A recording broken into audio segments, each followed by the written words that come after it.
Assalamualaikum warahmatullahi wabarakatuh. Halo teman-teman, saya Ermawati atau nama pena yaitu pena ungu, jurusan S1 Akuntansi dari Fakultas Ekonomi. Di sini saya akan menjelaskan mata kuliah Pendidikan Agama Islam tentang materi konsep ibadah dalam ajaran agama Islam. Dari sumber Tribun Medan, di sini ada contoh mereka yang sedang bersujud atau mereka sedang melakukan ibadah berjamaah. Apakah teman-teman sudah mengetahui apa pengertian dari ibadah? Ibadat atau ibadah adalah sebuah kata yang diambil dari bahasa Arab, ibadah atau abada yabudu, yang artinya menyembah, beribadah atau mengabdi. Kemudian di sini ada pengertian ibadah menurut etimologi atau secara bahasa, berarti merendahkan diri serta tunduk. Kemudian ada ibadah menurut terminologi atau secara istilah. 1. Perbuatan atau pernyataan bakti terhadap Allah atau Tuhan yang didasari oleh peraturan agama. 2. Segala usaha lahir dan batin yang sesuai perintah agama yang harus dituruti pemeluknya. 3. Upacara yang berhubungan dengan agama. Sholat 5 waktu, sholat Jumat, sholat duha, dan pengajian dan lain sebagainya merupakan contoh dari upacara yang berhubungan dengan agama. Kemudian di sini ada sholat duha yang merupakan contoh dari ibadah. Jika teman-teman belum mengetahui, ibadah juga dapat diartikan sebagai suatu perkara yang dicintai oleh Allah Ta'ala, baik berupa perkataan ataupun perbuatan yang tampak atau zahir, ataupun yang tidak nampak atau batin. Setiap manusia yang hidup di atas bumi ini mempunyai tujuan yang jelas. 1.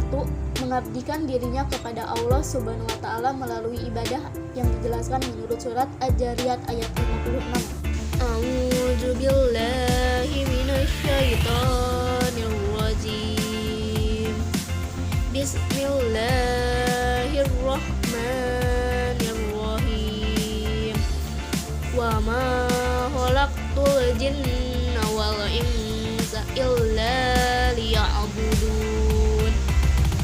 Artinya, aku tidak menciptakan jin dan manusia, melainkan agar mereka beribadah kepadaku. 2.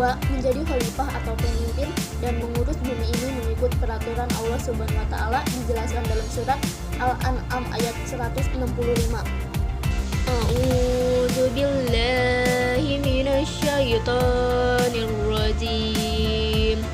Bismillahirrahmanirrahim. Wa huwallazi ja'alakum khalaifal ardi wa rafa'a ba'dukum fawqa ba'din darajatil liyabluwakum fima atanakum.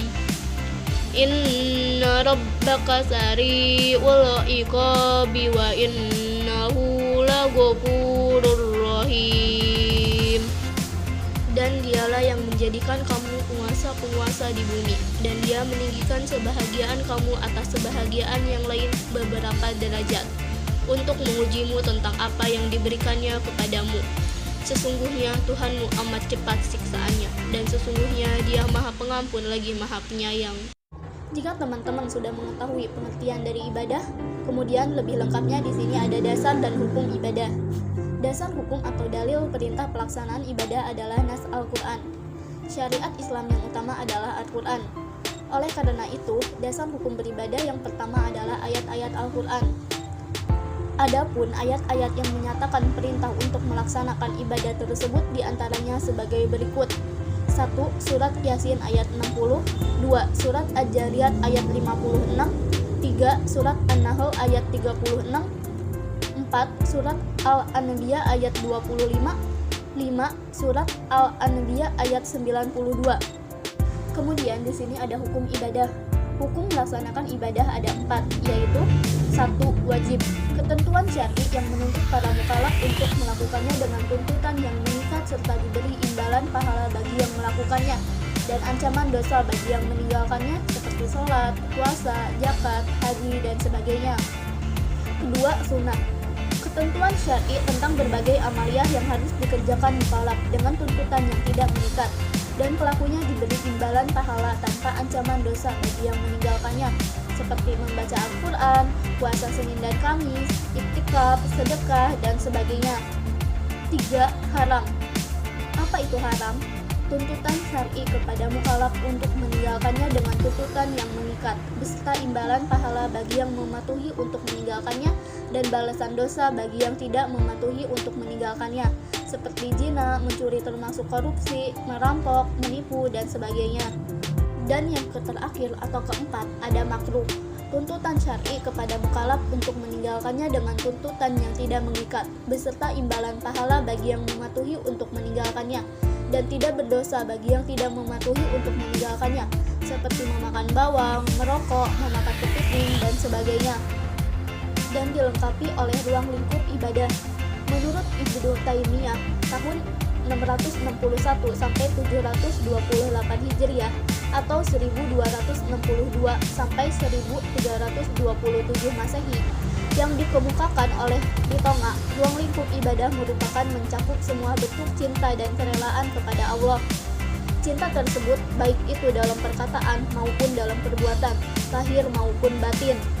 Yang termasuk dalam pengertian ini adalah sholat, zakat, haji, baik dan benar dalam pembicaraan, amanah, berlaku baik kepada kedua orang tua, menepati janji, menjalin silaturahmi, jihad terhadap orang kafir, berbuat baik pada anak yatim, tetangga, fakir miskin, dan ibnu sabil, amar ma'ruf nahi munkar, berzikir, berdoa, membaca Al-Quran, menerima qada dan qadar Allah, dan lain sebagainya.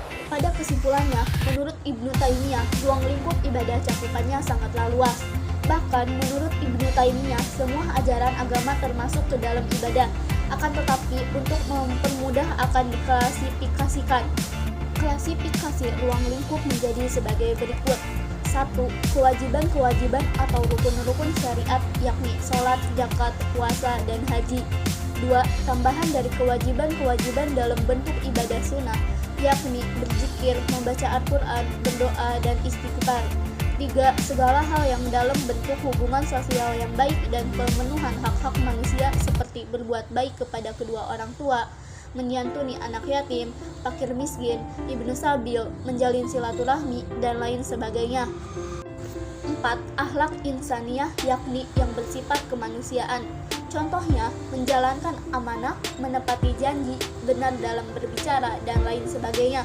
Kemudian yang kelima, ada akhlak rabbaniyah atau bersifat ketuhanan, yakni mencintai Allah dan Rasul-Nya, takut kepada Allah, ikhlas dan sabar terhadap hukumnya.